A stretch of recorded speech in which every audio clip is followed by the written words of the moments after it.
കൊല്ലത്ത് ശബരിമല പാക്കേജിൽ ഉൾപ്പെടുത്തി നിർമ്മാണം ആരംഭിച്ച റോഡിന്റെ നിർമ്മാണം പാതി വഴിയിൽ നിലച്ചിരിക്കുന്ന അവസ്ഥയാണ്. മാസങ്ങളായി ആ അവസ്ഥ അതുപോലെ തുടരുകയുമാണ്. ധനകാര്യമന്ത്രിയുടെ സ്വന്തം മണ്ഡലത്തിൽ ഉൾപ്പെട്ട ഒരു ഗ്രാമീണ റോഡിനാണ് ഈ ദുരവസ്ഥ എന്ന കാര്യം കൂടി പറയാതെ വയ്യ. നഷ്ടം ചൂണ്ടിക്കാട്ടി കരാറുകാരൻ കോടതിയെ സമീപിച്ചതോടെയാണ് പട്ടേരിമുക്ക് അമ്പലക്കര പൈങ്ങയിൽ റോഡ് നാട്ടുകാർക്ക് തലവേദനയായിരിക്കുന്നത്.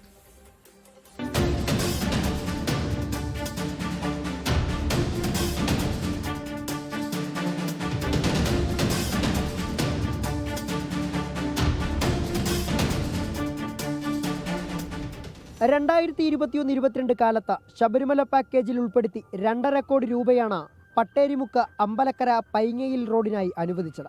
പൊതുമരാമത്ത് വകുപ്പ് ഈ ടെൻഡർ വഴി ക്ഷണിച്ച നിർമ്മാണ കരാർ ഏറ്റെടുത്തത് ഇടയം സ്വദേശി. കഴിഞ്ഞ വർഷം നവംബറിൽ നിർമ്മാണ പ്രവൃത്തികൾ ആരംഭിച്ചെങ്കിലും റോഡിന്റെ നിർമ്മാണം പാതി വഴിയിൽ മുടങ്ങി. ആകെ നിർമ്മിച്ചത് 3 കലങ്കുകൾ, പിന്നെ വശമൊരുക്കുന്ന ജോലികളും.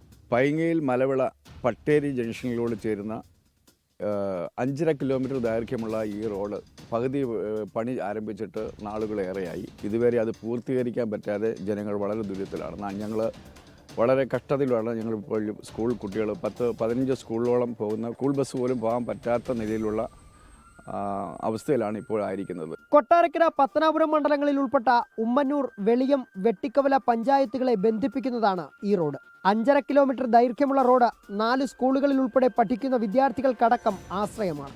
ജനപ്രതിനിധികൾ നിരവധി തവണ ആവശ്യപ്പെട്ടിട്ടാണ് റോഡിന്റെ തകർച്ച പരിഹരിക്കാൻ ശബരിമല പദ്ധതിയിൽ ഈ റോഡിനെ ഉൾപ്പെടുത്തിയത്. ഏകദേശം 2.5 കോടി രൂപയാണ് ഈ റോഡ് നിർമ്മാണത്തിന് അനുവദിച്ചിട്ടുള്ളത് ആദ്യഘട്ടത്തിൽ. ഇതിൻ്റെ ആദ്യഘട്ട പണി തുടങ്ങി ഏകദേശം 3ഓളം കലങ്ങുകൾ മാത്രം നിർമ്മിച്ച് ഇപ്പോൾ ഈ റോഡ് പൂർണ്ണമായിട്ട് പാതി വഴിയിൽ ഉപേക്ഷിച്ചിട്ടുള്ള രീതിയിലേക്ക് മാറിയിരിക്കുകയാണ്. ഇന്നിപ്പോൾ ഇതിൻ്റെ റോഡിൻ്റെ നിർമ്മാണവുമായി ബന്ധപ്പെട്ടുകൊണ്ട് ഏകദേശം 2.5 വർഷ കാലയളവ് കൊണ്ട് ഈ റോഡ് പൂർത്തീകരിക്കേണ്ട ഒരു ഘട്ടത്തിൽ ഇപ്പോൾ ഈ റോഡിൻ്റെ വർക്കുകൾ പാതി വഴിയിൽ ഉപേക്ഷിച്ച നിലയിലേക്ക് മാറിയിരിക്കുകയാണ്. തകർന്നുകിടന്ന റോഡിന്റെ ശാപമോക്ഷത്തിനായി പതിറ്റാണ്ടുകൾ ഇവിടുത്തുകാർക്ക് കാത്തിരിക്കേണ്ടി വന്നു. കാത്തിരിപ്പിനൊടുവിൽ നിർമ്മാണം ആരംഭിച്ചപ്പോൾ റോഡ് കോടതി കയറിയ അവസ്ഥ. കോൺട്രാക്ടറെ സമീപിക്കുമ്പോൾ പറയുന്നത് ഇത് ഞങ്ങൾ കോടതിയിൽ കിടക്കുന്ന കാര്യമാണ്.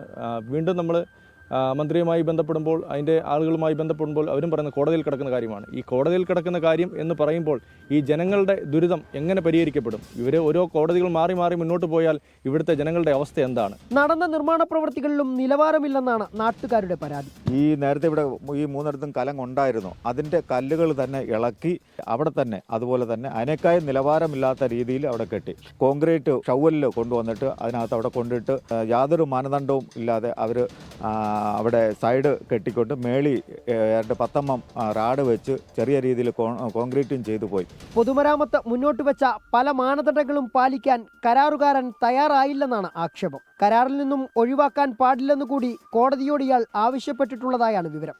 കോടതിയുടെ പരിഗണനയിലിരിക്കുന്ന വിഷയമായതിനാൽ പൊതുമരാമത്ത് വകുപ്പിന് മറ്റൊരാളെ കരാർ ഏൽപ്പിക്കുവാൻ കഴിയാത്ത സ്ഥിതിയുമാണ്. കരാറുകാരനും പൊതുമരാമത്തും തമ്മിലുള്ള തർക്കം അങ്ങനെ നീണ്ടുപോകുമ്പോൾ നടുവൊടിയുന്നത് ഇതുവഴിയുള്ള യാത്രക്കാരുടെയാണ്.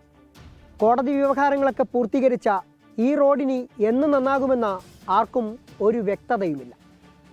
ക്യാമറമാൻ രാജ്കിരണിനൊപ്പം സുജിത് സുരേന്ദ്രൻ, 24 കൊട്ടാരക്കര. പൊതുജനം കഴുതയല്ല സാർ. ലോകത്തെവിടെയായാലും ഏത് സമയത്തും 24 വാർത്തകളും ഓഗ്മെന്റഡ് റിയാലിറ്റി പാക്കേജുകളും എക്സ്പ്ലെയിനറുകളും വിശദമായി കാണാൻ ഞങ്ങളുടെ യൂട്യൂബ് ചാനൽ നിങ്ങൾക്ക് സബ്സ്ക്രൈബ് ചെയ്യാം.